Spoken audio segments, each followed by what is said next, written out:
نحمده ونصلي على رسوله الكريم اما بعد فاعوذ بالله من الشيطان الرجيم بسم الله الرحمن الرحيم ونفس وما سواها فألهمها فجورها وتقواها قد أفلح من زكاها وقد خاب من دساها بسم الله الرحمن الرحيم هو الذي بعث في الأميين رسولا منهم یتلو علیہم آیاتہ ویزکیہم ویعلمہم الکتاب والحکمہ وإن كانوا من قبل لفی ضلال مبین صدق اللہ العظیم رب اشرح لی صدری ویسر لی امری واحلل عقدۃ من لسانی یفقہوا قولی۔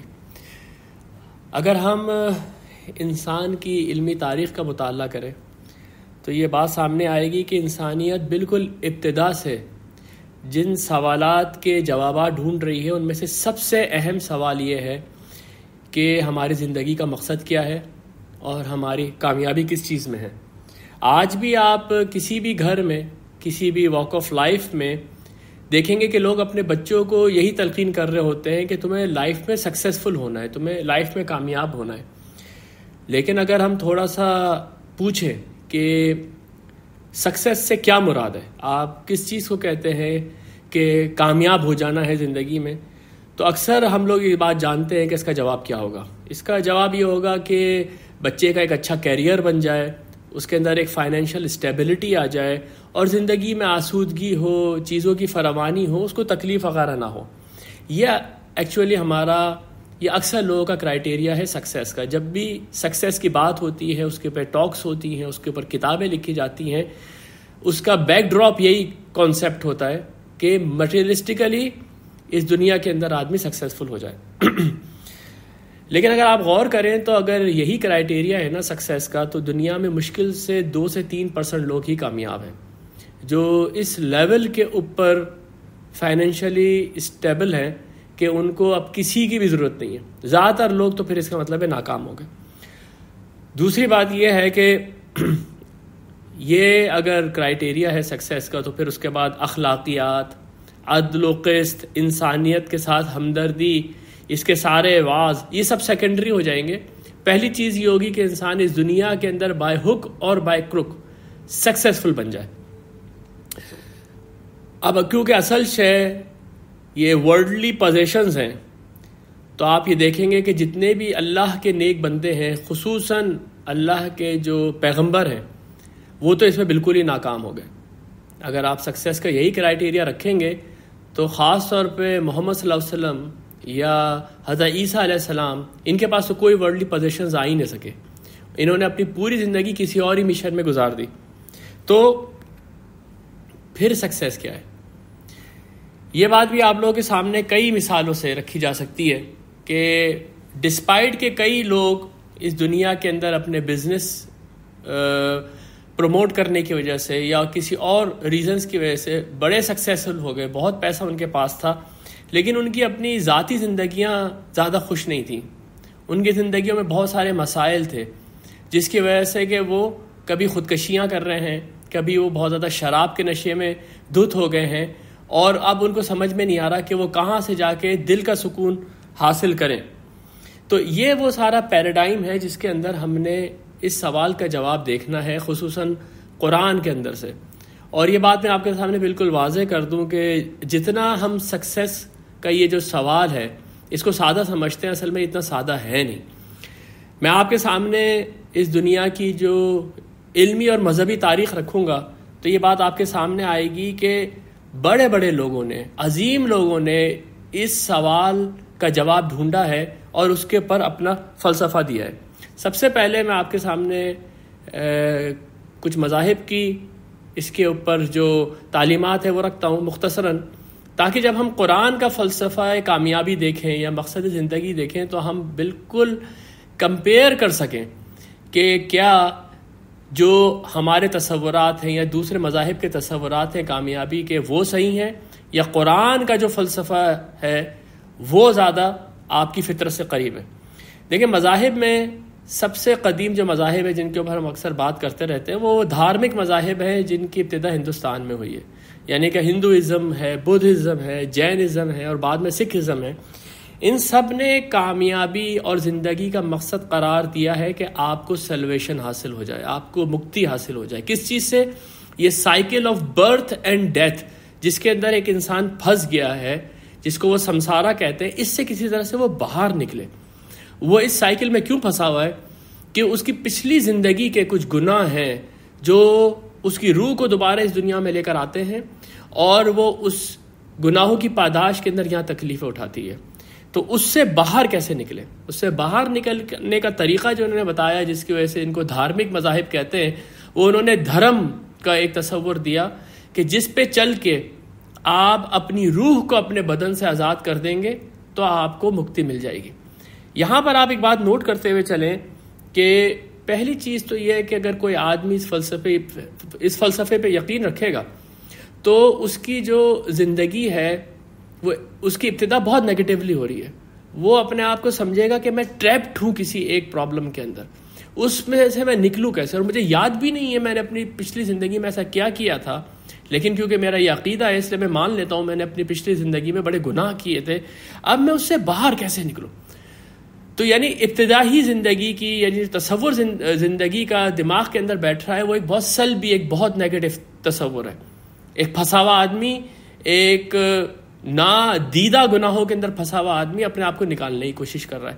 اور دوسری یہ کہ اس طرح کے مذاہب کے اندر، اس طرح کے تصورات کے اندر جو ورلڈلی پوزیشنز ہیں ان کا مکمل طور پہ انکار ہے، کیونکہ آپ نے اس پوری دنیا کو چھوڑ دینا ہے، آپ نے جا کے غاروں میں اور کوفاؤں میں بیٹھ جانا ہے تاکہ آپ اس دنیا سے اپنے آپ کو الگ کر کے اپنی روح کو آزاد کرائیں۔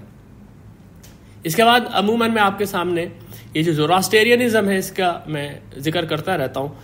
انہوں نے اپنی زندگی کا مقصد یہ بتایا ہے کہ کیونکہ یہ دنیا جو ہے یہ گڈ اور ایول کے درمیان ایک جنگ ہے، ڈارکنیس اور لائٹ کے درمیان ایک جنگ ہے۔ اس جنگ کے اندر ایک خدا جو ہے ڈارکنیس کا ہے اور ایک خدا جو ہے وہ روشنی کا ہے۔ ہم روشنی کے خدا کے ساتھ ہیں، اس سے جب ہم نیک کام کریں گے اس دنیا میں تو روشنی پھیلے گی اور وہ روشنی فائنلی اندھیرے کو شکست دے دے گی۔ یہ تو میں نے آپ کے سامنے ان مذاہب کا ذکر کیا جو کہ وہ مذاہب ہیں جن پہ ہم سمجھتے ہیں کہ انبیاء نہیں آئے۔ زوراسٹیرینزم کے اوپر تو ہم سمجھتے ہیں کہ زوراستر اللہ کے نبی تھے، لیکن باقی جن مذاہب کا میں نے آپ کے سامنے ذکر کیا وہ ہیں جن کے اوپر انبیاء نہیں آئے ہیں یا وہ انبیاء کو نہیں مانتے، ان کے اپنے فلسفے ہیں اور کاز اینڈ ایفیکٹ کے قانون کے اوپر ان کا سوچ و بچار ہے جو ان کو اس نتیجے پر لے کر آ گیا۔ اب آپ ذرا ابراہیمی مذاہب کو دیکھیے۔ ابراہیمی مذاہب کے اندر سب سے پہلے جیوز، ان کی زندگی کا مقصد کیا ہے، یا وہ یہ کہتے ہیں کہ ہماری کامیابی کس چیز میں ہے۔ ویسے تو اگر آپ ان کی کوئی بھی کتاب پڑھیں گے تو یہ کہتے ہیں کہ to keep the commandments of Torah, یہ ہماری زندگی کا مقصد ہے اور اسی میں کامیابی ہے۔ لیکن اگر آپ آج ان کی عبادتوں کو دیکھیں، آپ ان کی دعاؤں کو دیکھیں اور قرآن کریم کا آپ خاص طور پر مطالعہ کریں تو یہ بات آپ کی سمجھ میں آئے گی کہ ان کا نظریہ یہ ہے کہ آخرت کی کامیابی تو صرف ان کے لیے ہے، تو آخرت کی کامیابی کا تو ایسا کوئی مسئلہ ہی نہیں ہے۔ اس وقت جو ان کی زندگی کا مقصد ہے، ان کی دعاؤں سے، ان کی پریئر سے واضح ہے کہ وہ جو پرومس لینڈ ہے، وہ اسرائیل کا جو پرومس لینڈ ہے جہاں سے وہ نکال دیے گئے تھے، وہ کسی طرح وہاں واپس چلے جائیں۔ جس طرح ہم سورہ فاتحہ پڑھتے ہیں، اس طرح سے وہ اپنی نماز کے اندر جو 19 پریئرز پڑھتے ہیں، اس کے اندر جو سب سے بڑی دعا ہے وہ یہ کہ تو ہمیں اس سرزمین پہ واپس لے جا جہاں سے ہمیں نکال دیا گیا ہے۔ وہ ان کا پرومس لینڈ ہے یروشلم، اور وہاں پر جو ان کی گولڈن ایج ہے یہ اس کو ریوائیو کرنا چاہتے ہیں، جس کی سمبولک ریپرزنٹیشن وہ ٹیمپل آف سلومان ہے جو کہ 2 دفعہ گرایا جا چکا ہے، اور اب وہ اس کو دوبارہ تعمیر کرنا چاہتے ہیں۔ یہ زندگی کا مقصد آپ کو جوڈائزم کے اندر ملے گا۔ عیسائیت کے اندر آ جائیے، عیسائیت کے اندر وہی سلویشن کا تصور ہے، اور ان کا تصور یہ ہے کہ بالکل جیسے دھارمک مذاہب میں ہم نے دیکھا کہ پیدائشی طور پہ انسان گناہ گار ہے، اوریجنل سن کا عقیدہ بات کر چکے ہیں اس کے اوپر ہم پہلے، کہ حضرت آدم اور حوا نے خدا کے منع کرنے کے باوجود بھی جب جنت میں پھل کھا لیا تو اب ان کی اولاد کے اندر وہ کرس جو ہے وہ جاتا چلا جائے گا۔ ہر بچہ جو ہے وہ کرسڈ پیدا ہوگا، گناہ گار پیدا ہوگا، اور کوئی بھی قرض جو ہے وہ اس وقت تک اترتا نہیں ہے جب تک کوئی سیکریفائز نہ کر دے۔ پوری کی پوری ہیومینٹی جو ہے وہ اس وقت ایک گناہ کے اندر پھنسی ہوئی ہے جو ان کے ماں باپ نے کیا ہے، تو سیکریفائز بھی بہت بڑی ہونی چاہیے۔ تو اس سیکریفائز کے لیے خدا نے خود اپنے بیٹے کو اس دنیا میں بھیجا، اور وہ ایک ذلت کی موت مر گیا جو کہ سیکریفائز کی علامت تھی ان کے یہاں۔ اور اب اگر ہمیں سیلویشن چاہیے تو سیلویشن تھرو کرائسٹ. اس بات کا یقین کریں اور اس بات کے اوپر ایمان لے کر آئیں کہ کرائسٹ نے ہمارے لیے اتنی بڑی سیکریفائس دی ہے جس کی وجہ سے اب ہمیں سیلویشن حاصل ہو جائے گی. اگین وہی تصور کہ میں نے کچھ کیا نہیں ہے لیکن ایک گناہوں کا بوجھ ہے جو میرے اوپر ہے، جو میرے ماں باپ کی وجہ سے چلا آ رہا ہے. یہ تو میں نے آپ کے سامنے کچھ مذاہب کی بات رکھی، لیکن مذاہب ہی نہیں، جیسے میں نے آپ کے سامنے کہا کہ انسان کی پوری علمی تاریخ اس سوال کے جواب کے گرد گھوم رہی ہے کہ میری زندگی کا مقصد کیا ہے اور کامیابی کس چیز کے اندر ہے. اگر آپ فلسفے کا کلاسیکی دور، جس کو کہ ہم یونانی فلسفے کا دور کہتے ہیں، خاص طور پہ جو سوکریٹس، پلیٹو اور ایرسٹوٹل کا دور ہے، اس کے اندر انہوں نے کامیابی اس بات کو قرار دیا ہے، یا انہوں نے آپ کی زندگی کا مقصد اس کو قرار دیا ہے کہ آپ نالج حاصل کریں، آپ علم حاصل کریں. یہ جو پلیٹو کے ڈائلاگز ہیں جس کے اندر سوکریٹس کے بہت سارے اقوال ہمیں وہیں سے ملتے ہیں، ادروائز سوکریٹس کے متعلق تو کوئی لکھی ہوئی چیز موجود نہیں ہے. اس میں انہوں نے کئی دفعہ یہ قول ریپیٹ کیا ہے کہ knowledge is virtue, ignorance is vice. یعنی کہ نالج جو ہے وہ نیکی ہے اور جہالت جو ہے وہ برائی ہے.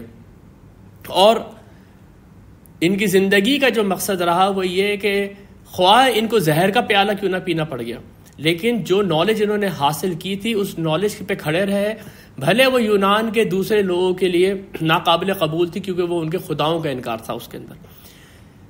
یہاں پر بھی آپ یہ دیکھیں گے کہ ایک تصور ہے جو کہ بڑا ویگ ہے، نالج کہاں تک، کتنی اور کیوں اس کے اندر کامیابی ہے، یہ ایک تھوڑا ویگ سا تصور ہے. اس کے بعد کا جو دور ہے فلسفے کا، جس کے اندر اب دنیا بھر کے لوگ جو ہے وہ فلسفے کو قبول کر رہے ہیں، اور سکندر اعظم کی فتوحات کی وجہ سے یہ علم تقریباً پوری دنیا میں پھیل گیا ہے.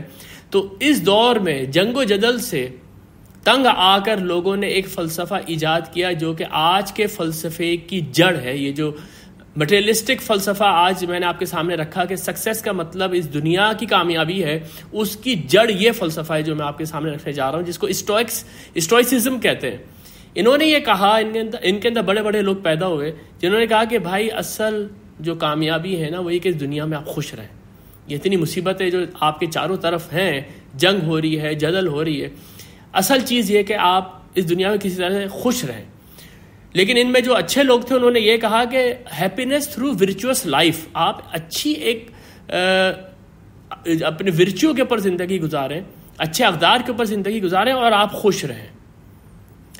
اس کے بعد کا جو دور تھا جس کے اندر ایک بہت بڑا فلسفی پیدا ہوا، اس دور کو سینیسزم کہتے ہیں. ڈایوجینسس، اس نے بھی کمپلیٹلی ویلدی پوزیشنز کو ریجیکٹ کیا اور اسے بالکل صوفیانہ زندگی گزاری، جس کے لیے وہ مشہور واقعہ ہے کہ الیگزینڈر دی گریٹ اس کے پاس گیا کہ میں نے تو پوری دنیا فتح کر لیا، آپ بتائیں میں آپ کو کیا دے سکتا ہوں. تو کہنا آپ میرے سامنے سے ہٹ آئیں، آپ نے میرا سورج روکا ہوا ہے. یہ جو مشہور ایک کہانی ہے وہ ڈایوجینسس کی ہے، لوگ غلطی سے اس کو ارسطو کی کہانی سمجھتے ہیں. اس کے بعد کا جو دور ہے اس میں پہلے عیسائیت، کرسچینٹی اور اس کے بعد پھر اسلامک فلسفے کا دور ہے. اس دور کے اندر سارا جو آپ سمجھے فوکس ہے دوبارہ سے کہ الٹیمیٹ ریئلٹی کیا ہے، خدا کیا ہے، خدا کو ہم کیسے اس کی ایگزسٹنس ثابت کر سکتے ہیں، اور مسیح کو کیسے ثابت کر سکتے ہیں کہ وہ بھی خدا تھے اور وہ خدا کے بیٹے تھے. اس کے اندر آپ کو یہ میڈیویل ایجز پوری کی پوری اس فلسفے کے اوپر بات کرتی ہوئی نظر آئے گی، اور باقی یہ یونانی فلسفہ سارا اس کے اندر آ کے مرج ہو گیا. یہاں تک کہ عیسائیت کے اس ڈوگمیٹک ریلیجن سے تنگ آ کر یورپ کے اندر رینائزنس ہوا، اور یہاں سے جو فلسفہ پیدا ہوا وہ یہ تھا کہ اصل چیز ہیومینٹی ہے، اصل چیز انسان کی فریڈم ہے، اصل چیز انسان کی خوشی ہے. یہ وہی ریفلیکشن ہے جو اسٹوئسزم میں آپ کے سامنے رکھ چکا ہوں کہ انڈیویجول جو ہے اس کی اصل حیثیت ہے. آپ بھول جائیں خدا کو، آپ بھول جائیں بھی دوسری چیز کو، اپنے آپ کو تو دیکھیں کہ آپ کے ساتھ کیا ہو رہا ہے. اس کے اندر 14ویں صدی سے لے کے 17ویں صدی کے اوپر بہت بڑے بڑے فلسفی پیدا ہوئے جنہوں نے ایک طریقے سے انڈیویجول ہیپینس کی بنیاد رکھی. اور فائنلی پھر انلائٹمنٹ کا دور جس کے ثمرات آج ہمارے سامنے ہیں، جس کے اندر مٹیریلسٹک فلسفہ اسی کی بنیاد کے اوپر پیدا ہوا، جس میں خدا کا انکار، روح کا انکار، مرنے کے بعد کی زندگی کا انکار، اور اس کے بعد پھر کامیابی کس چیز میں ہے؟ کامیابی اس دنیا کے اندر ویلدی پوزیشنز کو حاصل کرنے میں ہے. یہی دور آج ہمارے سامنے ہے. یہ دور سائنٹیفک ریسرچز کے بعد اور زیادہ فلرش ہو چکا ہے. جبکہ لوگ یہ کہتے ہیں کہ ہم خدا کو اس لیے نہیں مانتے کہ ہم خدا کو ثابت ہی نہیں کر سکتے. کوئی سائنٹیفک ایسی تھیوری نہیں ہے جو خدا کو ثابت کر دے. اس کے اوپر انشاءاللہ تعالیٰ ہم نے آگے چل کے بات کرنی ہے، لیکن میں آپ کو یہاں تک لے کر آیا کہ کیوں آج ہر کسی کے دماغ کے اندر کامیابی جو ہے وہ اس دنیا کی کامیابی ہے. یہ اس کے پیچھے ایک تاریخ ہے پوری. جبکہ ہم اگر دوبارہ سے اس تاریخ پہ نظر ڈالیں تو آپ کے سامنے دو بڑی انتہائیں آئیں گی. مذاہب کے اندر complete rejection of the wealthy positions, اور فلسفے کے اندر آخر میں صرف ورلڈی پوزیشنز، صرف اس دنیا کی کامیابی. یہ دو انتہائیں ہیں جو کہ ہم نے دنیا میں دیکھی ہیں، اور آپ کو انہی کے ریفلیکشنز نظر آئیں گے مختلف لوگوں کے اندر. کچھ لوگ دنیا چھوڑنے کی باتیں کریں گے، کچھ لوگ پوری کی پوری دنیا اپنانے کی بات کریں گے. یہ وہ جگہ ہے جہاں پر میں آپ کے سامنے قرآن کا فلسفہ رکھنا چاہتا ہوں کہ قرآن کامیابی کس چیز کو کہتا ہے اور قرآن کس چیز کو اس آپ کی زندگی کا مقصد بتاتا ہے. اس کے لیے جو آیات کا میں نے انتخاب کیا ابتدا میں جو میں نے تلاوت کی تھی آپ کے سامنے، وہی آیات ہیں جو ہم گزشتہ 2 ہفتوں سے پڑھ رہے ہیں. اور میرے حساب سے ویسے تو یہ قرآن کا بالکل سینٹر ٹاپک ہے کہ انسان کی کامیابی کس چیز کے اندر ہے، لیکن اس سینٹر ٹاپک کے اندر بھی جو سب سے کلائمیکس ہے وہ سورہ شمس ہے. وَنَفْسٍ وَمَا سَوَّاهَا، اور نفس انسانی کی قسم جیسا کہ ہم نے اس کو سنوارا. فَأَلْهَمَهَا فُجُورَهَا وَتَقْوَاهَا، اور اس کے اندر الہام کر دیا اس کا تقوی اور اس کا فجور. قَدْ أَفْلَحَ مَنْ زَكَّاهَا، یہ ہے جناب قرآن کا فلسفہ کامیابی کا، قرآن کا فلسفہ ہماری زندگی کے مقصد کا. قرآن کامیابی کے لیے جو لفظ استعمال کرتا ہے وہ ہے فلاح، اور یہ ہم اردو میں بھی استعمال کرتے ہیں فلاح و بہبود. اس لفظ کے معنی کیا ہیں؟ اس لفظ کے معنوں کے اندر آپ سمجھیں کہ ایک بڑی قیامت چھپی ہوئی ہے. یہ لفظ جو ہے فلحن سے نکلا ہے، جس کے معنی ہوتے ہیں کسی چیز کو پھاڑ دینا، کسی چیز کے اندر شگاف کر دینا، اس کو چاک کر دینا. عربی زبان کا ایک محاورہ ہے الحدید بالحدید یفلح، لوہا لوہے کو کاٹتا ہے. یعنی یہاں پر جو فلاح کے معنی آپ نے واضح طور پہ دیکھے وہ کسی چیز کو کاٹ دینے کے، کسی چیز کو پھاڑ دینے کے. اس لیے جب عربی میں کہا جاتا ہے فلاح الارض تو اس کا مطلب ہے اس نے زمین میں ہل چلایا. زمین پہ اس نے ہل چلایا کس چیز کے لیے؟ کھیتی باڑی کرنے کے لیے. اس لیے لسان العرب جو عربی کی ایک مشہور ڈکشنری ہے اس کے اندر لکھا ہے والفلاح الاکار، فلاح کے معنی ہے ہل چلانے والا. وانما قیل له فلاح، اور اس کو فلاح اس لیے کہا جاتا ہے لانه یفلح الارض ای یشقها، کہ اس لیے کہ یہ زمین کو پھاڑتا ہے اس کے اندر بیج بونے کے لیے. وفلح الارض للزراعہ، اس نے زمین کو پھاڑا کس لیے؟ تاکہ اس کے اندر کھیتی باڑی کرے. یفلحها فلحا اذا شقها للحرث، یعنی اس نے زمین کو ہل چلا کے تیار کیا تاکہ اس کے اندر وہ کھیتی باڑی کر سکے. یہ جو تصور ہے یہ بہت مائنڈ بلوئنگ ہے. اس کی مثال ایک کسان سے دی گئی ہے. فلاح کسان کو کہتے ہیں، جیسے میں نے آپ کے سامنے رکھا. کسان کس طریقے سے کامیابی حاصل کرتا ہے؟ پہلے تو وہ زمین جو اس کے سامنے ہوتی ہے، پہلے تو اس زمین کو وہ ہل چلا کے نرم کرتا ہے. اس کے بعد اس کے اندر سے ساری امپیورٹی، ساری گندگیاں، وہ چیزیں جو اس کی فصل کو کھا سکتی ہے اس کو اس میں سے نکال دیتا ہے. پھر وہ بیج بوتا ہے. بیج بونے کے بعد وہ موسم کا انتظار کرتا ہے. پھر موسم کے انتظار کے بعد اس کے اندر بارش ہوتی ہے یا پانی کا انتظام کرتا ہے. کھیت جب پروان چڑھ رہا ہوتا ہے تو وہ اس کی ایک ایک لمحے پہ نگہداشت کرتا ہے، کوئی کیڑا تو نہیں لگ گیا، کوئی بیماری تو نہیں لگ گئی، اور اس کے بعد پھر وہ اس کا پھل کھاتا ہے. ایک بیج بوتا ہے، اسے 70 گنا زیادہ اس کو فائدہ ہوتا ہے. یہ پوری کی پوری جو ایک میں نے آپ کے سامنے داستان رکھی ہے، اس سے فلاح کے مطلب سمجھ میں آتے ہیں. یعنی کہ ابتدا میں کافی محنت کرنی پڑے گی، لیکن اس کے بعد کئی گنا کامیابی حاصل ہو جائے گی. ایک اور چیز آپ جو یہاں پر نوٹ کریں وہ یہ کہ یہاں پر جو کامیابی ہے وہ یہ ہے کہ آپ خود محنت کر کے اپنی زندگی کو سنوار رہے ہیں. ایسا کوئی تصور نہیں ہے کہ آپ پہلے سے کسی ٹریپ کے اندر ہیں، آپ پہلے سے گناہ گار ہیں اور آپ کے جو نادیدہ گناہ ہیں ان گناہوں سے بچنے کے لیے آپ کو سیلویشن اختیار کرنی ہے. نہیں، یہاں پر تو معاملہ یہ ہے کہ آپ کے اندر جو صلاحیتیں ہیں آپ ان صلاحیتوں کی نشو و نما کر رہے ہیں، اس کو بڑھا رہے ہیں اور اس کی نگہداشت کر رہے ہیں، بالکل ایسے جیسے کہ کوئی کسان کرتا ہے. عربی زبان کے اندر اور قرآن کے اندر ایک اور لفظ بھی کامیابی کے لیے استعمال ہوا ہے جس کو فوز کہتے ہیں.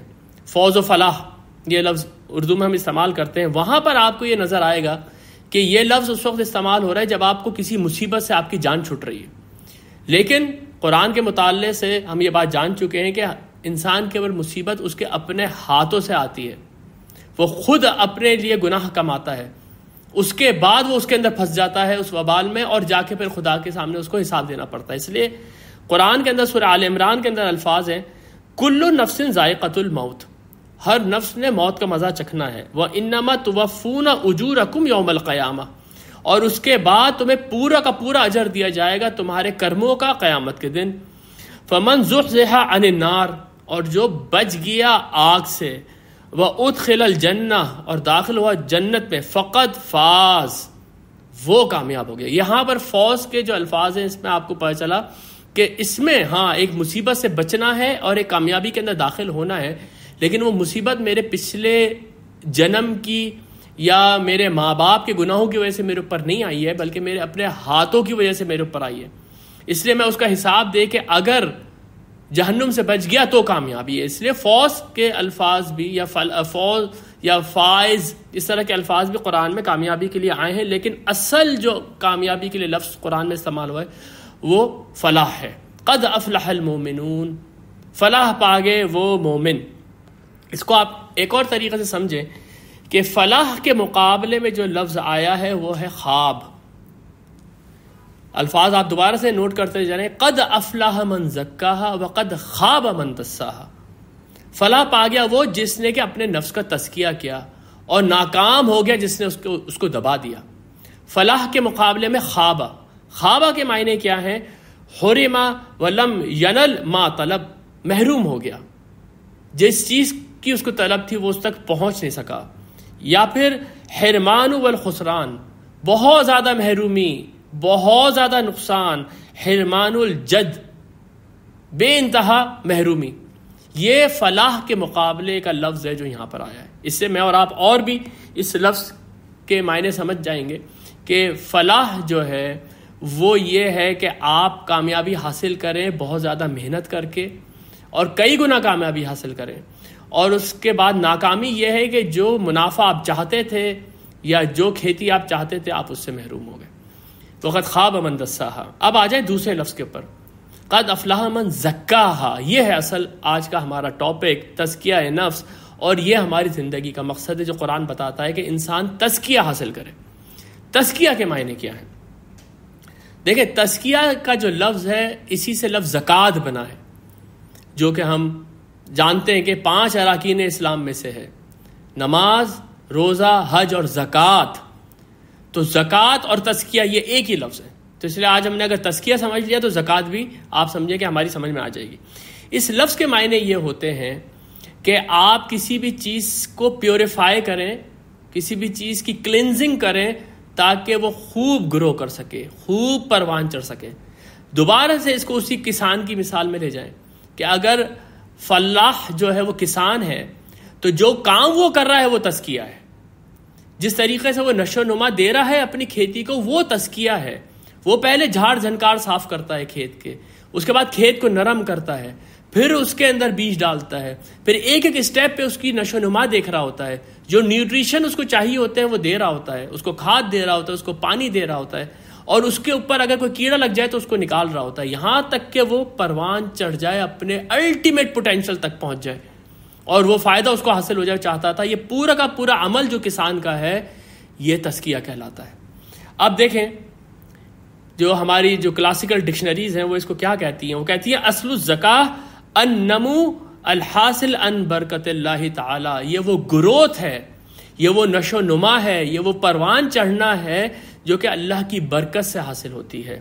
وَيَعْتَبِرُ ذَلِكَ بِالْأُمُورِ الدُّنْيَوِيَّةِ وَالْأُخْرَوِيَّةِ, اور اس کا جو اعتبار ہے وہ اس دنیا کے معاملات کے اوپر بھی ہے اور آخرت کے معاملات کے اوپر بھی ہے. ایسا نہیں ہے کہ انسان ایک مسلمان جو ہے وہ ایمان لانے کے بعد اس دنیا کو چھوڑ دے گا, نہیں, ایسا نہیں ہے. وہ جو تزکیہ حاصل کر رہا ہے اس سے جو اس کو کامیابی حاصل ہو رہی ہے وہ اس دنیا کی بھی ہے اور آخرت کی بھی ہے. یقال, اور کہا جاتا ہے عربی زبان میں, زکا الزرع یسکو اذا حصل منہ نمو و برکہ, یعنی کہ جس وقت کھیتی بڑھ جاتی ہے بہت اور اس سے بہت زیادہ فائدہ حاصل ہوتا ہے تو عربی میں کہتے ہیں زکا زرع یسکو، کھیتی باڑی بہت زیادہ اچھی ہوئی ہے اس دفعہ سے. ایک حدیث کے اندر الفاظ ہیں المال تنقصہ النفقہ، اگر آپ مال کو خرچ کریں گے تو وہ کم ہو جائے گا. والعلم یسکو عن الانفاق، لیکن علم کو اگر خرچ کریں گے تو وہ اور بڑھ جائے گا. یہاں پر بڑھنے کے لیے کیا الفاظ استعمال ہوئے؟ یسکو. یعنی کہ لفظ جو زکوٰۃ ہے، یعنی لفظ جو تزکیہ ہے، اس کے اصل معنوں کے اندر پروان چڑھنا ہے، کسی چیز کا زیادہ ہو جانا ہے. یہ میں واضح اس لیے کر رہا ہوں بار بار کہ تزکیہ نفس کی جو اصطلاح ہمارے یہاں استعمال ہوتی ہے، خاص طور پہ آگے چل کے میں آپ کو بتاؤں گا کہ اسلام کے اندر جب یہ دھارمک مذاہب کا اور یہ عیسائی مذاہب کا جب اثر ہوا، تو جس طریقے سے یہاں پر ایک تصوف کی ایک پوری کی پوری میراث ہمیں ملی ہے، اس کے اندر تزکیہ نفس کے معنی اپنے آپ کو اسی طرح سے کچل دینا ہے جس طرح ان مذاہب میں تھا، تاکہ ہم روحانی ترقی حاصل کریں. اس لیے تزکیہ نفس کا عموماً مطلب یہ لیا جاتا ہے اپنے آپ کو پاک کرو، اپنے آپ کو گندگی سے نجات حاصل کرو. سب سے بڑی گندگی تو آپ کا جسم ہے اور یہ دنیا ہے. وہیں پر پہنچ گئی بات جہاں پر دھارمک مذاہب کے اندر تھی. اس لیے میں یہ واضح کرنا چاہ رہا ہوں کہ تزکیہ کے اندر اصل معنی نشو و نما کے ہیں، اصل معنی اس کے اندر گروتھ کے ہیں، اصل معنی اس کے اندر ڈیولپمنٹ کے ہیں، یہاں تک کہ کوئی چیز اپنے الٹیمیٹ پوٹینشیل پر پہنچ جائے. اس لیے یہ میں آپ کے سامنے کافی آج لے کر آیا ہوں کلاسیکل ڈکشنریز میں سے. زکا الزکا ممدود، ممدود کے معنی بڑھ جانا، بہت زیادہ پھیل جانا. وہ رعی زکا یسکو زکا ان، یعنی کہ کھیتی باڑی بہت بڑھ گئی. وقال، اور کہا گیا ہے وہ اصل زکات فی اللغہ، زکات کی اصل جو لغت میں وہ کیا ہے؟ الطہارت والنما والبرکت والمدح، کہ طہارت کسی چیز کو مل جائے یعنی وہ چیز پاک صاف ہو جائے، نما یعنی کہ اس کے اندر گروتھ آ جائے، والبرکہ اس کے اندر برکت آئے خدا کی طرف سے، والمدح یعنی اس کی تعریف ہو. وَكُلُّهُ قَدْ اسْتَعْمَلَ فِي الْقُرْآنِ وَالْحَدِيثِ، اور ان سارے معنوں کے اندر یہ لفظ قرآن اور حدیث میں آیا ہے. یہ جو میں نے آپ کے سامنے کسان کی مثال رکھی، کیونکہ فلاح کسان کو کہتے ہیں اور جو عمل وہ کر رہا ہے اس کو تزکیہ کہتے ہیں. یہ اب آپ ذرا امپلیمنٹ کریں نفس انسانی کے اوپر کہ نفس انسانی کا تزکیہ کیا ہے. نفس انسانی کا تزکیہ یہ ہے کہ سب سے پہلے جو اس کی سوچ کے اندر، اس کی تھاٹس کے اندر جو یہ غلط قسم کے افکار، غلط طرح کے نظریات جڑ پکڑ گئے ہیں، اس کی جڑیں اکھاڑ دی جائیں. سب سے پہلے تو اس کے دماغ کو پاک کیا جائے، اس کے دل اور دماغ کو نظریات، جھوٹے نظریات سے پاک و صاف کیا جائے. پھر انسان کے اندر بہت ساری ایسی عادات ہوتی ہیں جو اس کے اخلاق کو کھا جاتی ہیں. اس کے اندر جو اصل چیز ہے وہ اس کے اخلاق ہیں. انسان کی جو اصل خوبصورتی ہے وہ اس کے اخلاق ہے. وہ اس کے اخلاق کو جو اس کی عادات کھا جاتی ہیں اس کو آہستہ آہستہ صحیح کرنا، گریجولی ان کو ڈسپلن کرنا. پھر اس کے بعد انسان جو ہے عموماً تقلید کے اندر پڑ جاتا ہے، ماں باپ کی تقلید، ماں باپ کا مذاہب، ماں باپ کی رسمیں، اور اس کی وجہ سے اس کے اندر ایک ایسی بے حسی اور ایسی اگنورنس آ جاتی ہے علم کی طرف کہ وہ اصل بات کی طرف جاتا ہی نہیں کہ میرے ماں باپ نے مجھے یہ دیا. تو اس سے اس کو باہر نکالنا، اور اس کے بعد پھر اس دنیا کی لذتیں، اس فانی دنیا کی اور نفسانی لذتوں کی جو چاٹ اس کو لگ جاتی ہے، جس کی وجہ سے اس کے اندر یہ کریج ختم ہو جاتا ہے کہ وہ جائے اور کسی بڑے ویژن کے لیے، کسی بڑے آبجیکٹو کے لیے اپنی محنت صرف کرے.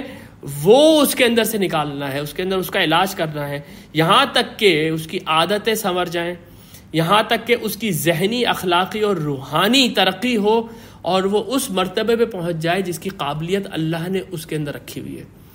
یہ جو میں نے آپ کے سامنے پوری تزکیہ نفس کی ایکسپلینیشن کی ہے، یہ نہایت ہی خوبصورت ایک پیراگراف ہے جو مولانا امین حسن اصلاحی نے اپنی کتاب حقیقت تزکیہ نفس میں لکھی ہے.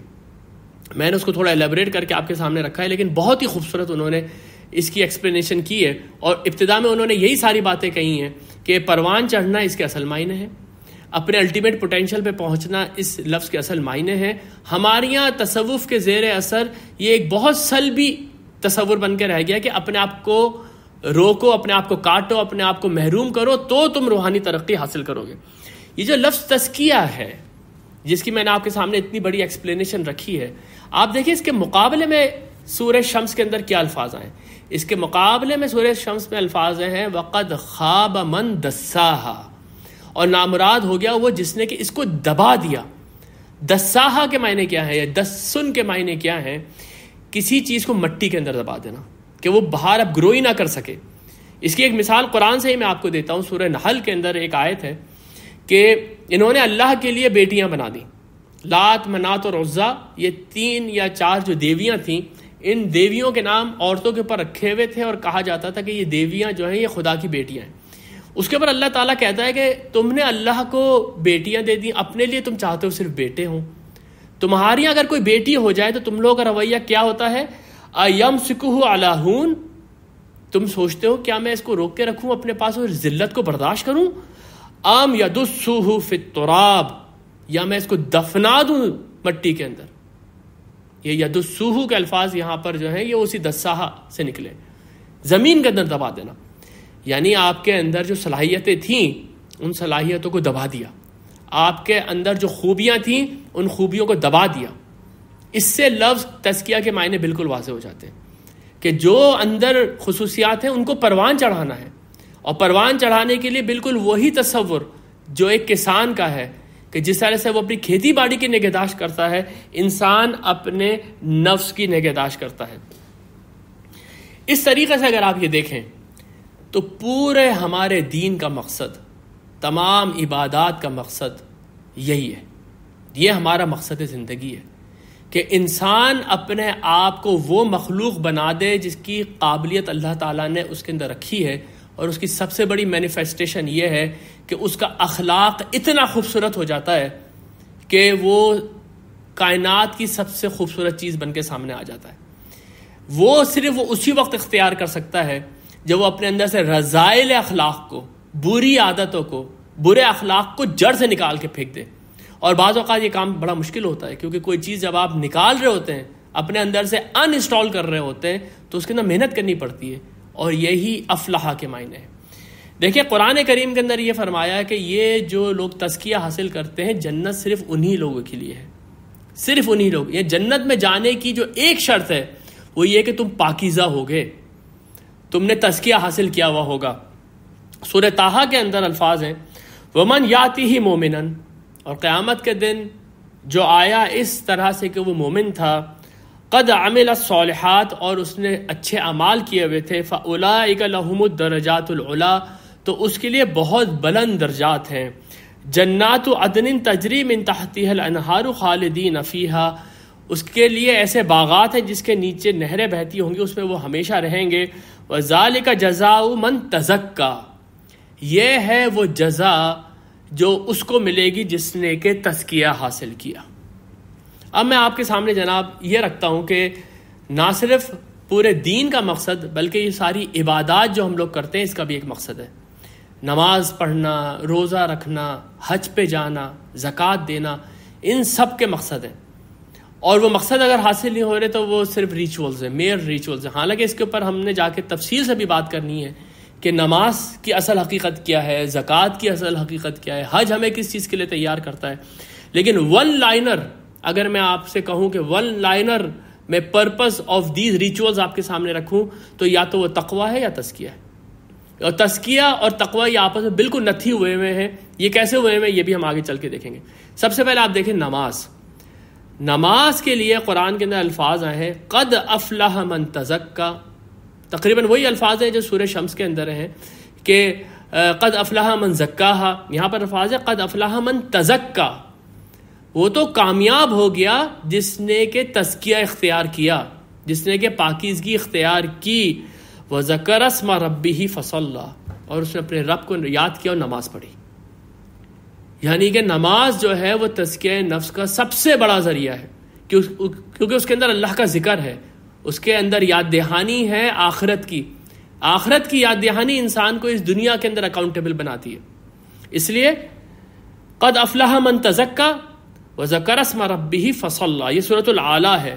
اور آپ نوٹ کیجئے کہ اذان جب ہوتی ہے تو اذان کے اندر جو الفاظ ہیں جس میں کہ ہمیں بلایا جاتا ہے مسجد کی طرف، وہ کیا ہے کہ حی علی الفلاح حی علی الصلاح، آ جاؤ فلاح کی طرف، آ جاؤ نماز کی طرف. یہ فلاح کا لفظ وہی ہے، قد افلح من زکاہا، قد افلح المومنون. تو نماز کے لیے میں نے آپ کے سامنے یہ بات واضح کی کہ نماز سب سے بڑا ذریعہ ہے تزکیہ نفس کا. اس کے بعد آپ دیکھیں، یہ بات میں نے آپ کے سامنے رکھی تھی، قرآن میں اگر آپ عبادات کو دیکھیں گے تو دو عبادات آپ کو ہمیشہ جوڑے کی شکل میں نظر آئیں گی. اقیموا الصلاۃ وآتوا الزکاۃ، اقیموا الصلاۃ وآتوا الزکاۃ، جو نماز پڑھتے ہیں اور زکوٰۃ ادا کرتے ہیں. زکوٰۃ کے اپنے معنی وہی ہیں جو تزکیہ کے. اس کے باوجود بھی ایک ون لائنر سورہ توبہ کے اندر زکوٰۃ کے مقصد کے لیے لکھا گیا ہے، بتایا گیا ہے، کیونکہ زکوٰۃ کے لیے قرآن میں صدقہ کے الفاظ بھی آئے ہیں. تو دیکھیں الفاظ کیا ہیں، خذ من اموالہم صدقۃ، اے نبی آپ ان کے مالوں میں سے ایک حصہ لے لیں صدقے کے طور پہ، تطہرہم وتزکیہم بہا، جس کے ذریعے آپ ان کو پاک کر دیں اور ان کا تزکیہ ہو جائے. اس جگہ کے پر دو باتیں نوٹ کر لیجئے. ایک تو یہ کہ واضح طور پہ یہاں پر جو الفاظ ہیں، زکوٰۃ کا جو مصرف ہے وہ انسان کی طہارت اور تزکیہ ہے. کیوں؟ ہم نے اس کے اوپر بات کرنی ہے، لیکن اصل میں یہ مال جو ہے یہ انسان کے دل کے اندر سب سے بڑی بیماری پیدا کرتا ہے، اس دنیا کی محبت کی. لیکن جب آپ خود سے نکالیں گے، جیسے کسان جو ہے وہ اگر کہیں کیڑا لگ جائے تو جب وہ اس کو نکالتا ہے تو پودے کو تھوڑی سی تکلیف تو ہوتی ہوگی، لیکن وہ تھوڑی سی تکلیف اس کی الٹیمیٹ گروتھ کے لیے بہت ضروری ہے. جیسے چھوٹا سا بچہ ہے، اگر آپ یہ چاہتے ہیں کہ اس کو کوئی بیماری نہ لگے تو آپ اس کو کچھ ویکسینیشنز دیتے ہیں، اس کو سوئی چبھتی ہے، لیکن اس کے بعد وہ بڑی بڑی بیماریوں سے محفوظ ہو جاتا ہے. بالکل اسی طریقے سے جب تھوڑا سا پیسہ نکالا خود سے اپنی کمائی سے تو تھوڑی سی تکلیف ہوئی، لیکن اس کے بعد ہوا یہ کہ انسان کے دل سے پیسے کی محبت نکل گئی. اب وہ پیسہ کما رہا ہے صرف اس لیے کہ اس دنیا میں اس نے گزارا کرنا ہے اور اسی کے ذریعے اس نے بلند درجات حاصل کرنے ہیں. پہلے اس کو تکلیف ہوئی، لیکن اس کے بعد پھر دیکھیں اس کا کریکٹر کیسے گرو ہوا. اس طرح یہاں پر دیکھیں دو الفاظ الگ الگ آئے ہیں، تطہرہم وتزکیہم بہا. اگر تزکیہ کے معنی صرف طہارت ہوتے تو یہاں پر یہ طہارت اور تزکیہ الگ الگ کیوں آئے؟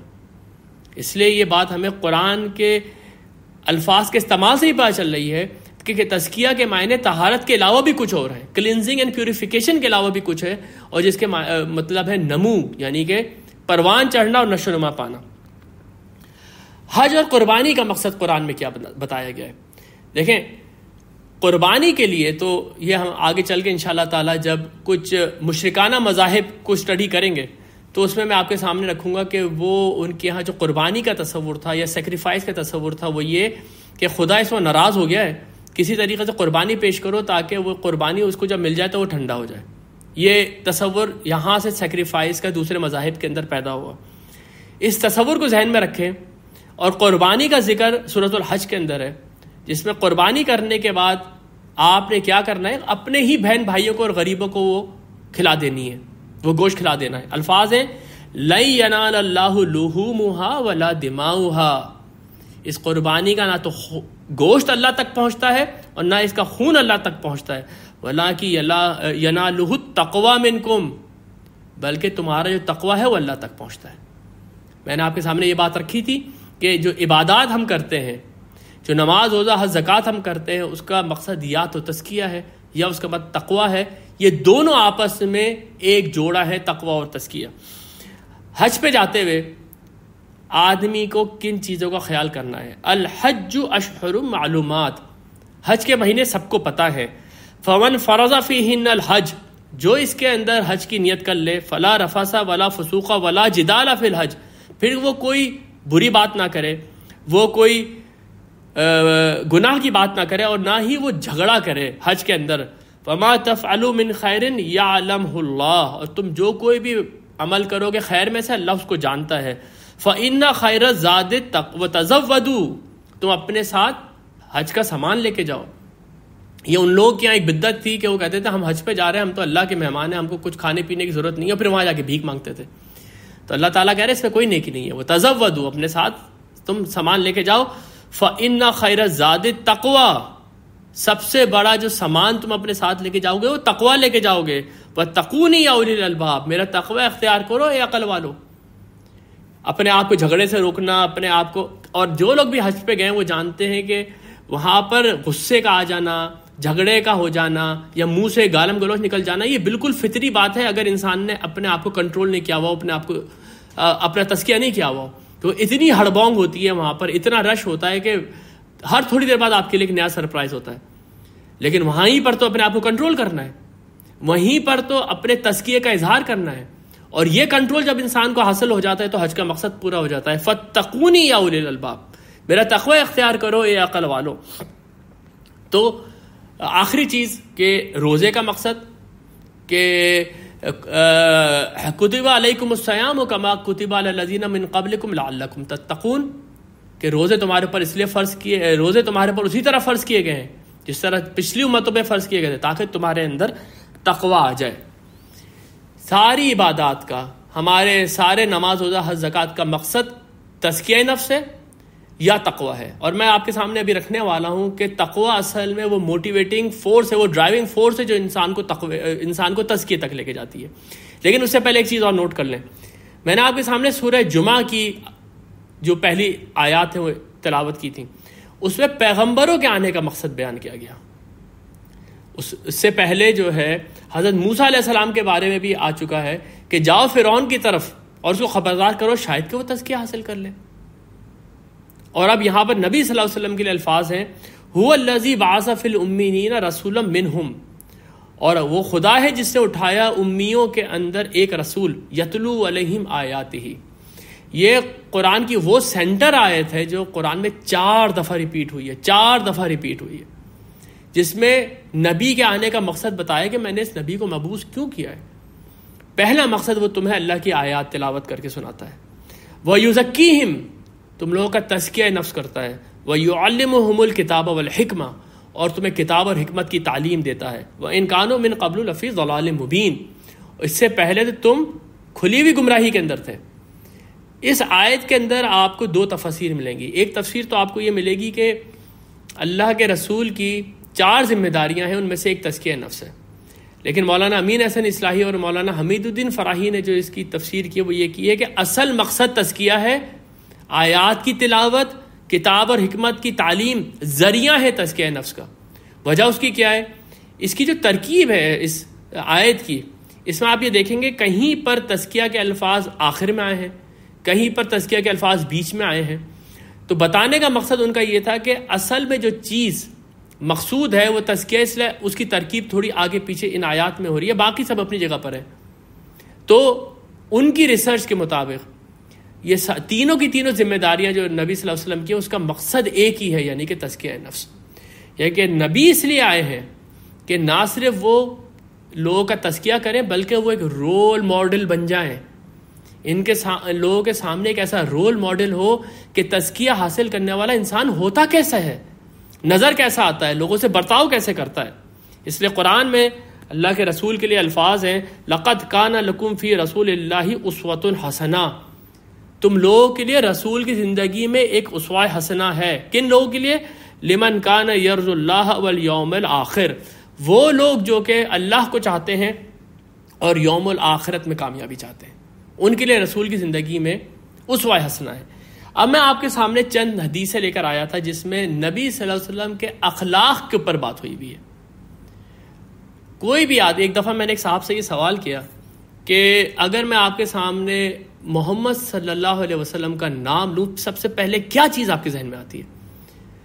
تو انہوں نے کہا ہاں ایک بہت ہی اخلاق کا نمونہ جس کو قرآن نے کہا وَإِنَّكَ لَعَلَى خُلُقٍ عَظِيمٍ، آپ تو اخلاق کے بلند ترین درجے پہ ہیں، نہایت ہی شفیق انسان، نہایت ہی رحم دل انسان. یہ سب سے پہلے آتا ہے ذہن میں. اس کے بعد آپ کا دعوت کیا تھی، آپ کا پیغام کیا تھا، اور آپ کی دیانت کیا تھی، آپ کی امانت کیا تھی، وہ ساری چیزیں اس کے بعد ذہن میں آنا شروع ہو جاتی ہیں.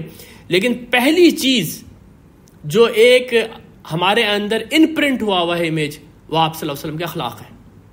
آپ صلی اللہ علیہ وسلم سے مروی یہاں پر ایک حدیث میں آپ صلی اللہ علیہ وسلم کی یہاں پر رکھتا ہوں جو کہ حضرت ابو ہریرہ سے مروی ہے.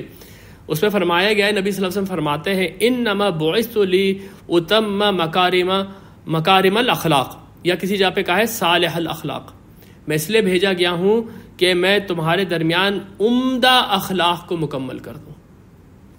اس کے بعد ایک اور حدیث میں آپ کے سامنے رکھتا ہوں، یہ بخاری کی حدیث ہے جس کے راوی ہیں حضرت عبداللہ بن عمر. وہ کہتے ہیں ان رسول اللہ صلی اللہ علیہ وسلم لم یکن فاحشا ولا متفحشا. اللہ کے رسول ایسے تھے کہ کبھی نہ تو ان کی زبان سے کوئی گالم گلوچ نکلتی تھی، نہ کبھی ان کی زبان سے کوئی بری بات نکلتی تھی. ان کی زبان ان ساری چیزوں سے پاک تھی. اور وقال، اور وہ کہتے تھے ان من احبکم الی احسنکم اخلاقا. مجھے تم لوگوں میں سب سے زیادہ محبوب وہ ہے جس کے اخلاق سب سے زیادہ اچھے ہوں، جس کے اخلاق سب سے زیادہ اچھے ہوں. صحیح بخاری کی ایک اور حدیث ہے جس کے راوی حضرت عبداللہ بن زبیر ہیں. قرآن کریم میں یہ جو آیت اتری تھی سورہ اعراف کی آیت نمبر 199، خذ العفو وامر بالعرف. آپ جو ہیں وہ عفو اور درگزر کو اختیار کریں اور عرف کے لوگوں کو حکم دیں. اس کے بارے میں فرمایا گیا ما انزل اللہ الا فی اخلاق الناس. یہ آیت اللہ نے اس لیے اتاری تھی تاکہ لوگوں کے اخلاق کی اصلاح کر دیں. بخاری کی ایک اور حدیث ہے جس کے جو راوی ہیں وہ عبداللہ بن زبیر ہی ہیں.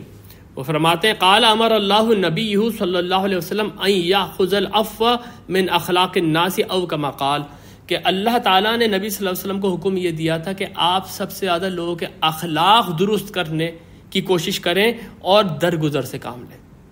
یہ جو حدیثیں ہیں ان سے کیا چیز ثابت ہو رہی ہے؟ ان سے ثابت یہ ہو رہی ہے کہ جو رسول ہمارے لیے ایک نمونہ ہے، ان میں جو سب سے بڑی چیز ان کی ہمارے سامنے آتی ہے وہ ان کے اخلاق ہے.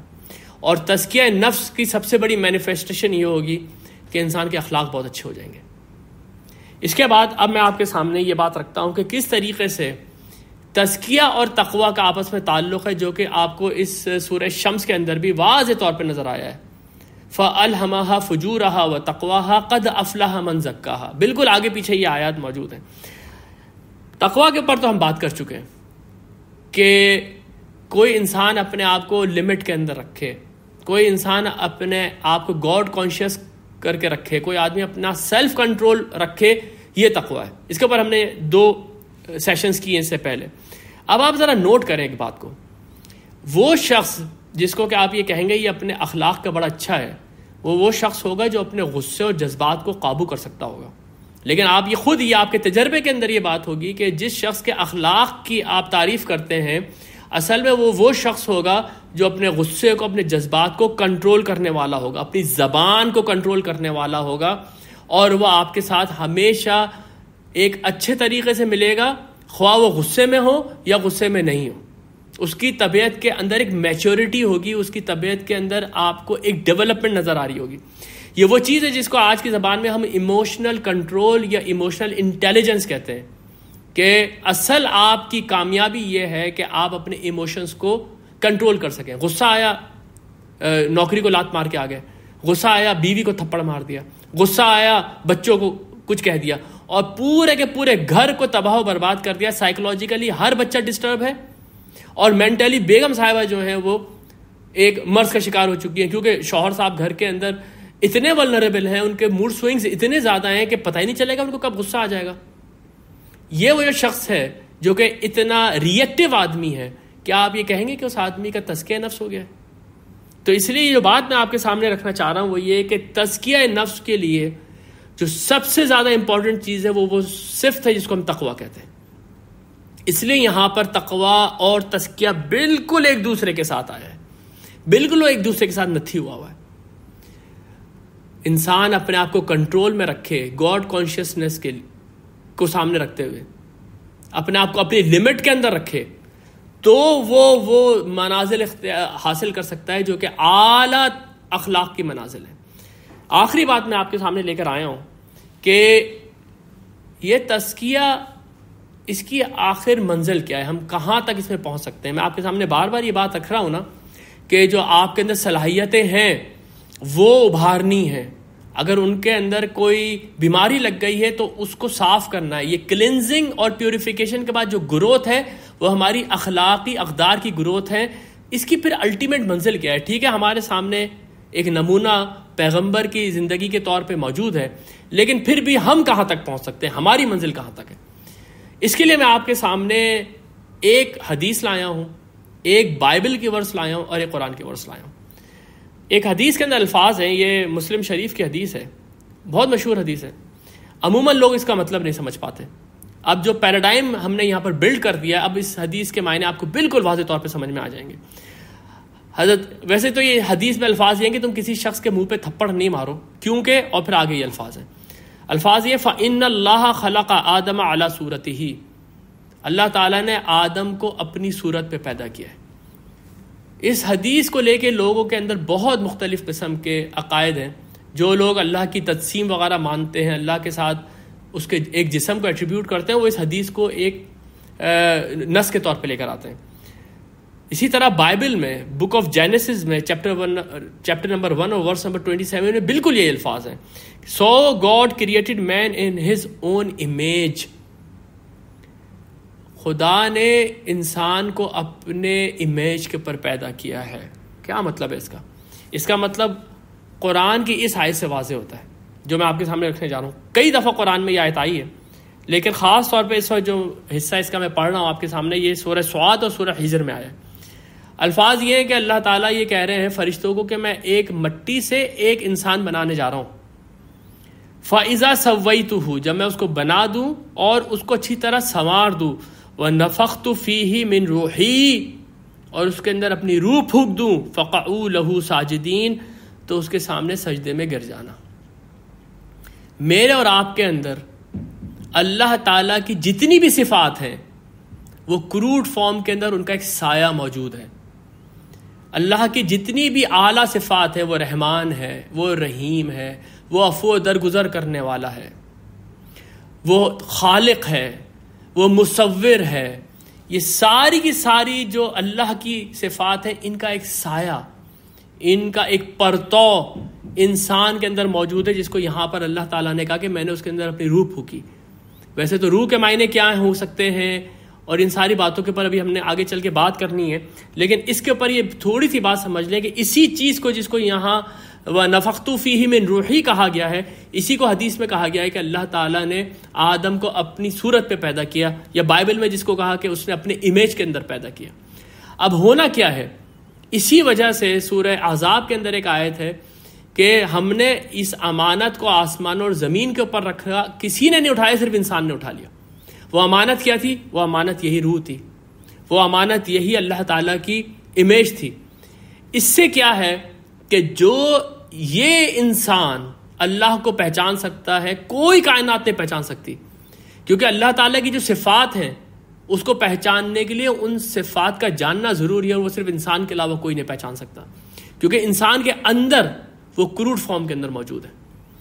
اب یہ جو صفات ہیں انسان کے اندر، یہ اس کو کلٹیویٹ کرنی ہے، یہ اس کو گرو کرنی ہے.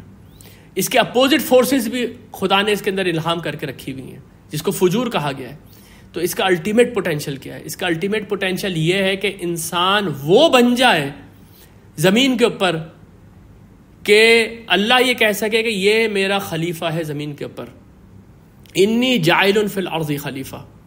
علامہ اقبال نے بالکل اسی تصور کو سامنے رکھتے ہوئے اپنا فلسفہ خودی، اس کے اوپر انشاءاللہ جب نفس کے اوپر ہم بات کریں گے تو یہ فلسفہ خودی میں آپ کے سامنے لے کر آؤں گا کہ انسان کی خودی یہ ہے کہ وہ اپنے اندر اخلاق کو وہ بلندی عطا کر دے جس کے بعد کہ وہ خلیفہ کہلائے زمین کے اوپر اللہ کا. اور اللہ کا خلیفہ انسان بنا اس وقت جب اللہ نے اس کے اندر اپنی روح پھونکی. اور تمام مفسرین تقریباً یہ بات لکھتے ہیں کہ اس روح پھونکنے کا نتیجہ یہ نکلا کہ انسان کے اندر وہ ساری صفات جو اللہ کی ہیں اس کا ایک پرتو، اس کا ایک سایہ ہے، وہ اس کو گرو کر کے ایک ایسا شخصیت بن سکتا ہے کہ لوگ کہیں کہ یہ، یا یہ کائنات یہ کہے کہ یہ ہے اصل میں خدا کا نائب، یہ ہے اصل میں خدا کا خلیفہ. آخری بات بس میں آپ کے سامنے رکھتا ہوں کیونکہ میرے پاس 5 منٹ اور ہیں. وہ جو میں نے آپ کے سامنے ابتدا کے اندر یہ بات رکھی تھی کہ تزکیہ نفس کے بہت غلط تصورات ہمارے مذاہب کے اندر بھی موجود ہیں، یعنی دنیا کو چھوڑ دینا، اس پہ چلے جانا، تخلیہ میں چلے جانا، تصوف کے کچھ سلاسل اس طرح کے، اور وہ اس کو تزکیہ نفس کہتے ہیں. اصل میں تزکیہ نفس جو اصطلاح ہے وہ صوفیوں کے سب سے زیادہ استعمال کی جاتی ہے، جس کی وجہ سے ایک عام انسان کے ذہن میں تزکیہ نفس وہی ہے جو صوفیہ کرتے ہیں، یعنی دنیا کو چھوڑ دیتے ہیں. یہ جو تزکیہ نفس کے تصورات ہیں یہ بالکل باطل ہیں. اگر آپ نبی صلی اللہ علیہ وسلم کی زندگی دیکھیں، میں نے آپ کے سامنے کئی حدیثیں ایسی رکھی ہیں جس میں نبی صلی اللہ علیہ وسلم نے یہ فرمایا ہے کہ میں نے دنیا چھوڑی بھی نہیں ہے، میں روزے رکھتا بھی ہوں، میں روزے چھوڑ بھی دیتا ہوں، میں رات کو جاگتا بھی ہوں اور میں عبادت بھی کرتا ہوں، کبھی سوتا بھی ہوں، اور میں نے عورتوں سے شادیاں بھی کی ہوئی ہیں۔ فمن رغب عن سنتی فلیس منی، یہ ہے تزکیہ کی نمونہ۔ دنیا چھوڑ دینا، عورتوں سے نکاح کو چھوڑ دینا، یہ نہیں ہے۔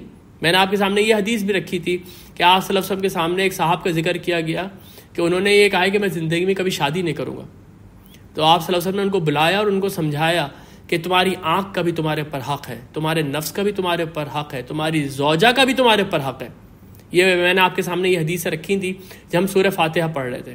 اس لیے تزکیہ نفس کا مطلب یہ نہیں ہے کہ انسان ان ورلڈلی پوزیشنز کو بالکل تج دے، یہ ایک ایکسٹریم ہے۔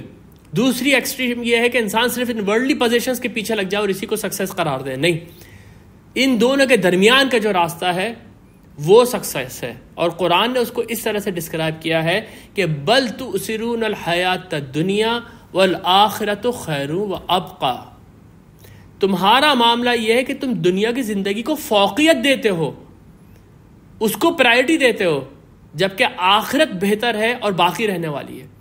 یعنی جو تزکیہ نفس حاصل کرنے کے لیے انسان اس دنیا میں جائے گا تو اس کا مقصد دنیا کو تج دینا نہیں ہے، بلکہ دنیا کو فوقیت نہیں دینا ہے آخرت کے اوپر۔ تو وہ دنیا میں جائے گا، سارے اخلاقی اقدار کا پاس رکھتے ہوئے دنیا کو کمائے گا، وہ اس میں جھوٹ نہیں بولے گا، وہ اس میں ڈنڈی نہیں مارے گا، وہ اس کے اندر کمپرومائزز نہیں کرے گا دوسرے، وہ اپنی فیملی کو بھی پورا ٹائم دے گا، وہ اپنے کیریئر کو بھی ٹائم دے گا، اور وہ لوگوں کو دین کی طرف بلانے کے لیے بھی وقت لگائے گا۔ یہ ساری کی ساری چیزیں لے کے وہ ایک ساتھ چلے گا، وہ دنیا کو چھوڑے گا نہیں بلکہ دنیا کو استعمال کرے گا اپنی آخرت کو بنانے کے لیے۔ قرآن کے اندر ایک جگہ پر الفاظ ہیں، اصل میں قارون کا ذکر ہے، وہاں پر جب وہ اپنا بہت سارا مال لے کے شو آف کرنے کے لیے نکلتا ہے باہر، تو کچھ نیک لوگ اس سے کہتے ہیں کہ یہ اس دکھاوے سے کیا فائدہ، یہ تو چند روز ہیں دنیا کے جس کے اندر تم یہ سب کما رہے ہو، تم کو چاہیے کہ اس مال کو استعمال کرو اپنی آخرت بنانے میں۔ اور اس کے بعد الفاظ ہے وَلَا تَنْسَ نَصِيبَكَ فِي الدُّنْيَا، اس دنیا کے اندر بھی اپنے نصیب کو نہیں بھولو۔ اگر اللہ نے تمہیں پیسہ دیا ہے تو اس کا شکر ادا کرو، اس پیسے کو برتو۔ نبی صلی اللہ علیہ وسلم نے ایک صحابی کو کہا کہ تم اچھے کپڑے کیوں نہیں پہنتے، تمہارے پاس تو پیسے ہیں، اللہ کی نعمت کا اظہار کرو۔ لیکن جس طرح سے آپ کی عقل یہ بتاتی ہے، اسی طرح قرآن کے الفاظ یہ ہیں کہ نہ تو اسراف کرو نہ ہی بخل کرو، بین ذالک قواما، اس کے درمیان کے اندر انسان رہے، یہ ہے تزکیہ نفس۔ تو میں آپ کے سامنے آج کے درس کو سمرائز کرتا ہوں۔ آج کے درس کا جو ٹاپک تھا وہ یہ تھا کہ ہمارا مقصد زندگی کیا ہے اور کامیابی کس کے اندر ہے۔ وہ میں نے آپ کے سامنے مختلف جو فلسفے ہیں اور مختلف جو مذاہب ہیں ان کو سامنے رکھ کے یہ بتایا کہ ان کا تصور یا تو یہ ہے کہ ہم اس دنیا کے اندر اپنے گناہوں کی وجہ سے پھنس گئے ہیں، یا ہم اس دنیا کے اندر اپنے والدین کے گناہوں کی وجہ سے پھنس گئے ہیں، اس سے کسی طرح باہر نکلنا ہے۔ یہ بہت نیگیٹو اسپیکٹ ہے جو کہ وہ مذاہب آپ کے دماغ میں ڈالتے ہیں۔ لیکن فلسفے کے اندر جب ہم جاتے ہیں تو فلسفے کی اتار اور چڑھاؤ کے بعد ہم یہ دیکھتے ہیں کہ آخر میں جس فلسفے کو اس وقت دوام ہے وہ مٹیریلسٹک اسکول آف تھاٹ ہے، یعنی کہ کوئی خدا نہیں ہے، کوئی روح نہیں ہے، کوئی آخرت نہیں ہے، سب کچھ اس دنیا کی پوزیشنز ہے، جو کہ انلائٹمنٹ کے بعد کا جو فلسفہ ہمارے سامنے ہے، مٹیریلسٹک فلسفی جو ہے۔ قرآن اس کے برعکس زندگی کا مقصد تزکیہ بتاتا ہے اور کامیابی کو وہ فلاح کہتا ہے۔ اس کی مثال بالکل ایسے ہے جیسے کہ کسان جو ہے اپنی کھیتی کو سنوارتا ہے، اس کو نرم کرتا ہے، اس میں سے جھاڑ جھنکار نکالتا ہے اور اس کو فصل کے لیے تیار کرتا ہے، فصل کی دیکھ بھال کرتا ہے، پھر اس سے وہ فائدہ حاصل کرتا ہے۔ اسی طریقے ہے کہ انسان اپنے نفس کی تہذیب کرتا ہے، اپنے نفس کو سویلائز کرتا ہے، اس کے اندر سے برائیوں کو ختم کرتا ہے، اس کے اندر اچھائیوں کو پروان چڑھاتا ہے، یہاں تک کہ وہ ایک ایسا انسان بن جائے جو کہ ایک نمونہ ہے اس دنیا کے اندر اللہ کی صفات کا۔ بارک اللہ لی ولکم فی القرآن العظیم ونفعنی وایاکم بالآیات و ذکر الحکیم۔